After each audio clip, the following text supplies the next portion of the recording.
شروع اللہ کے نام سے جو بڑا مہربان نہایت رحم کرنے والا ہے۔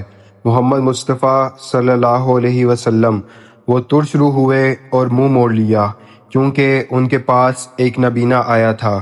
تمہیں کیا معلوم شاید وہ پاک ہو جاتا یا نصیحت سن کر فائدہ اٹھاتا، لیکن جو شخص بے نیاز ہے تم اس کی طرف تو توجہ دیتے ہو، حالانکہ تم پر کوئی الزام نہیں اگر وہ پاک نہ ہو۔ اور جو تمہارے پاس دوڑتا ہوا آتا ہے اور وہ اللہ سے ڈرتا ہے تو تم اس سے بے رخی کرتے ہو، ہرگز نہیں، یہ تو ایک نصیحت ہے، پس جس کا دل چاہے وہ اسے یاد رکھے۔ یہ بلند مرتبہ صحیفوں میں لکھا ہوا ہے جو عزت والے، پاکیزہ اور معزز لکھنے والوں کے ہاتھوں میں ہیں، جو کہ باعزت اور فرما بردار ہیں۔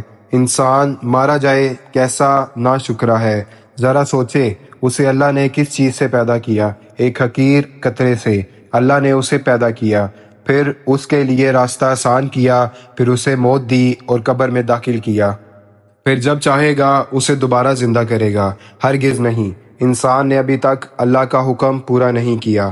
انسان کو اپنے کھانے کی طرف دیکھنا چاہیے۔ ہم نے خوب پانی برسایا، پھر ہم نے زمین کو اچھی طرح پھاڑا، یعنی شک کیا، پھر ہم نے اس میں اناج اگایا اور انگور اور چارہ اور زیتون اور کھجوریں اور گھنے باغات اور میوے اور چارہ، تمہارے اور تمہارے جانوروں کے فائدے کے لیے۔